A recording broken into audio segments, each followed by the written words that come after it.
In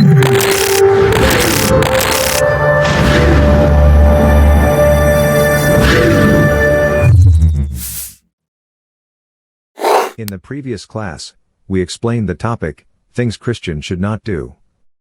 A Christian is expected to do the law and instruction of God by loving God and everyone around them. In today's class we will be discussing Jesus wants us to enjoy living and playing together. The importance of playing together. It is fun to play. It is more fun when we have other people to play with. Jesus likes it when we play with other people. When we are playing with others, we are able to laugh with them, and learn from them. We should learn to play with others. The importance of working together.